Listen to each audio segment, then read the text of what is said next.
مختار کی فضیلت میں 150 حدیثیں، مذمت میں صرف 2، جن میں سے ایک کی تو یہ حالت کہ جو مذمت میں لگ رہی تھی وہ بھی آگے چل کے فضیلت میں تبدیل ہو گئی۔ مگر ہمارے لیے مختار کی فضیلت کی ساری حدیثیں ایک طرف، اتنا جملہ ہی کافی ہے کہ چوتھے امام نے ہاتھ اٹھا کے اس طرح سے دعا دی تھی۔ کون سی روایت میں پڑھ رہا ہوں اس وقت؟ مختار نامہ ہی میرا موضوع ہے تو مصائب بھی جہاں جہاں ممکن ہوگا۔ منہال کوفی، بہت مشہور صحابی ہیں امام کے، کوفے میں رہتے ہیں، حج کے لیے آئے، اور حج ہو نہیں سکتا جب تک کہ آپ معصوم کی زیارت نہ کریں۔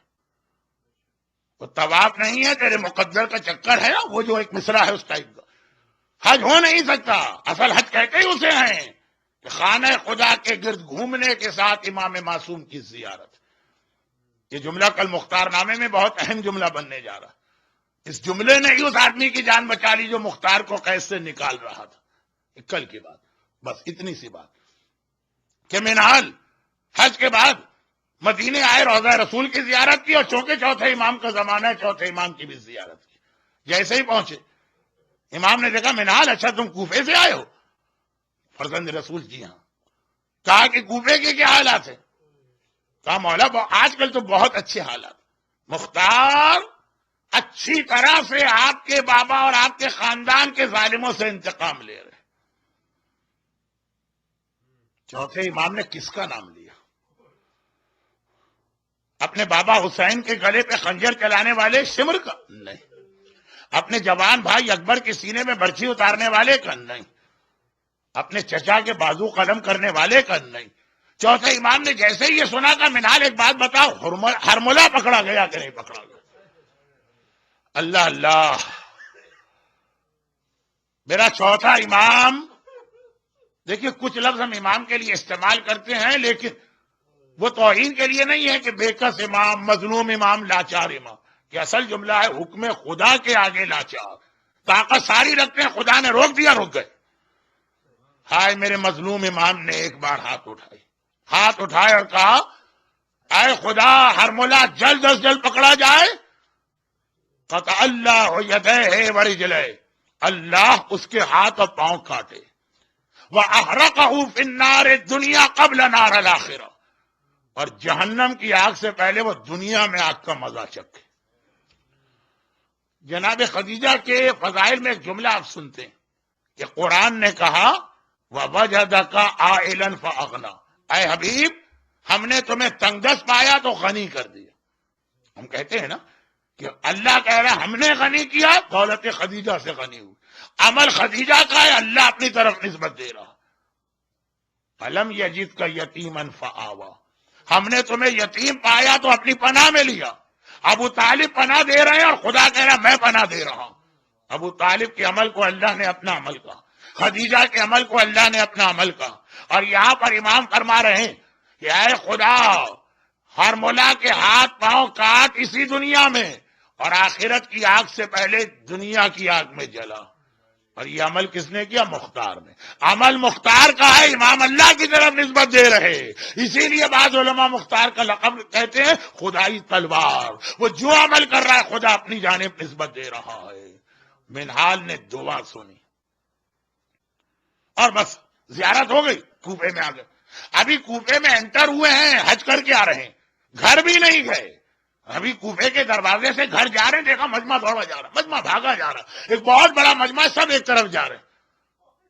گھبرا کے کہا بھائی کیا ہو گیا، کہاں جا رہے ہو؟ کہا ہم کناسا میں جا رہے ہیں۔ کناسا میں ایک بہت بڑا میدان تھا۔ بھائی کیوں جا رہے ہو؟ کہا ابھی ہرملہ پکڑا گیا ہے، ظالم اتنے دنوں سے چھپا بیٹھا تھا، ابھی ہرملہ پکڑا گیا ہے، مختار نے کہا سب آدمی وہاں پہنچے، مجمع عام میں سزا دی جائے گی۔ بس ایک بار منہال نے اپنی سواری کا رخ پھیر لیا۔ حج سے آدمی کتنا تھکا ہوا تھا، نہیں جانا گھر، جا کے اس ہرملہ کے انجام کو دیکھنا ہے، وہاں پہنچے۔ مختار بھی آیا آخر میں، منہال کو دیکھا، پہچانتے ہیں کہ امام کے صحابی، کہا منہال ابھی تم سے بات کرتا ہوں، پہلے تمہیں ہرملہ کو سزا دو۔ اور ایک بار ہرملہ کے ہاتھ کٹوائے، پاؤں کٹوایا، آگ میں ڈال کے زندہ جلایا۔ منہال نے کہا سبحان اللہ، اللہ اکبر، مختار نے کہا کہ ٹھیک ہے، اللہ کی تسبیح اور تکبیر ہر وقت کی جا سکتی ہے، اس وقت کیوں کی؟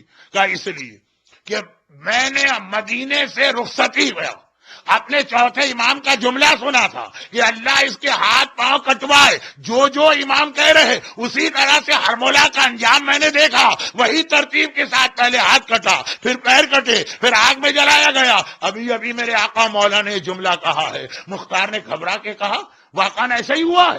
منال کہتے میں گواہ ہوں۔ مختار گھوڑے سے اترے، زمین کناسا پہ سجدہ کیا، خدا بندے تیرا شکر ہے میں دعائے امام سجاد پورا کرنے والا بنا، میں تمنا امام سجاد بنا۔ تو 156 روایتیں فضیلت کی ایک طرف، یہی کتنی بڑی سعادت ہے کہ مختار دعائے سجاد کی تعبیر بن کے آ رہے، تمنا سجاد، مراد سجاد ہمارے سامنے پوری ہو رہی، مگر اس سے کچھ پہلے، ہرملا کا ہاتھ اور پاؤں کٹنے سے کچھ پہلے ایک ایسا ماحول کناسا میں بن گیا کہ کیا کسی مجلس میں وہ گریا ہوا ہوگا جو کوفے کے اس میدان میں ہو رہا ہے، کیونکہ مختار نے کہا تھا ہرملا اتنا بتا دو کہ تو نے میدان کربلا میں کیا کیا تھا۔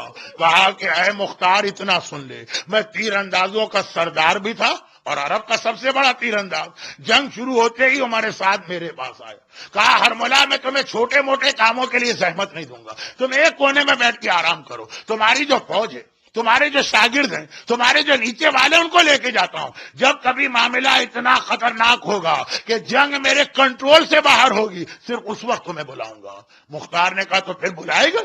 کہا کہ بس پورے کربلا میں صرف 3 بار مجھے بلایا گیا، مجھ سے کہا گیا کہ تمہیں تین مارنا ہے، پورے کربلا میں نے 3 مارے، مگر عزاداروں یہ 3 تیر کربلا کے ظالموں کے تمام مظالم پہ بھاری ہو گئے۔ مختار کہتے ہیں پہلا تیر کیا تھا؟ کہا کہ ایک بار عمر صاحب پورا دن صبح سے دوپہر سے سپہر مجھے کوئی کام ہی نہیں دیا گیا، آرام سے بیٹھا ہوں، سپہر کے قریب عمر صاحب گھبرایا آیا، کہنے لگا ہرمولا اب تیری ضرورت پڑی ہے۔ حسین کا بھائی عباس گیا فرات کے کنارے، پانی بھر کے آیا، ہم نے اس کا دائنا ہاتھ کٹوایا، وہ نہیں رکا، بایاں ہاتھ کٹوایا، نہیں رکا، اس کے سارے جسم میں تیر پیوست ہو گئے، وہ نہیں رکا۔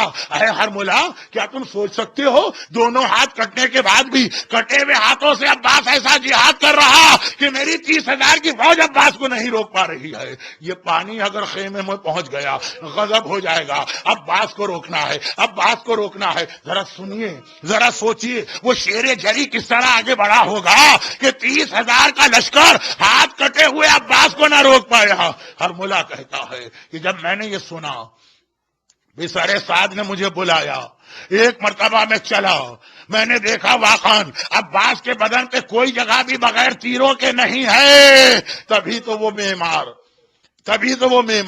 ایک مرتبہ جناب عباس کے روضے میں، اصل قبر تو نیچے ہے نا، وہاں پہ پانی آنے لگا تھا، اس کی بات نہیں کر رہا، اس سے بھی پہلے کی بات، پانی آنے لگا تھا، ایک آدمی کو بلایا گیا، معمار کو، وہ گیا چیخے مارتا ہوا آیا، لوگوں نے کہا کیوں رو رہے ہو؟ کہا کہ میں نے تاریخوں میں پڑھا ہے عباس کا قد اتنا زیادہ تھا کہ گھوڑے پہ بیٹھتے تھے تو پاؤں زمین تک پہنچتے تھے، اور وہاں قبر تو ایک بچے کے برابر قبر نظر آ رہی ہے، ایسا بدن ٹکڑے ہوا۔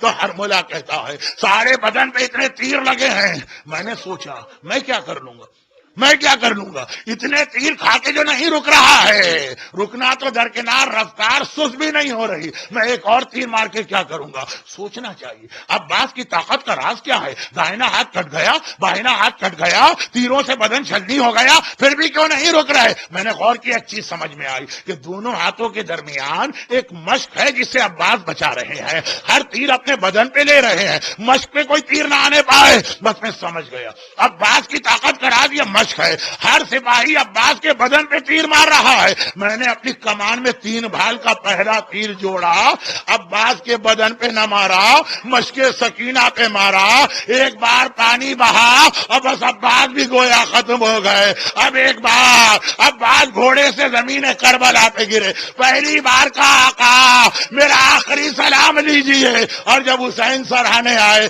عباس سے پوچھا عباس تمہاری بھی کوئی حاجت ہے؟ کہا صرف ایک حاجت ہے، جب پیدا ہوا تھا پہلی زیارت آپ کے چہرے کی تھی، دنیا سے جا رہا ہوں، آخری زیارت آپ کی کرنا چاہتا ہوں، مگر ایک آنکھ میں تیر لگ چکا ہے، دوسری آنکھ میں خون جمع ہے، مولا اگر میرے ہاتھ اس قابل ہوتے اپنے ہاتھوں سے خون صاف کرتا، بس ذرا یہ خون صاف کیجئے۔ حسین نے ابا کے دامن سے عباس کی آنکھ سے خون پہنچا، عباس نے آنکھیں کھولی، آخری زیارت حسین کی حسین نے کہا عباس، اور ایک تمنا میری بھی ہے اور بہت پرانی تمنا ہے، ہمیشہ تمہاری زبان سے سنا، تم نے مجھے آقا کہا، ایک بار حسین کا دل چاہتا ہے مجھے بھائی تو کہہ لو، تمہارے منہ سے بھائی سننا ہے، یہ میری آخری وصیت۔ عباس نے بھائی کہا، اور ایک بار فاطمہ زہرا پچھاڑے کھا کے گری، ارے میرا عباس مارا گیا، ارے میرا لال مارا۔ السلام على الحسين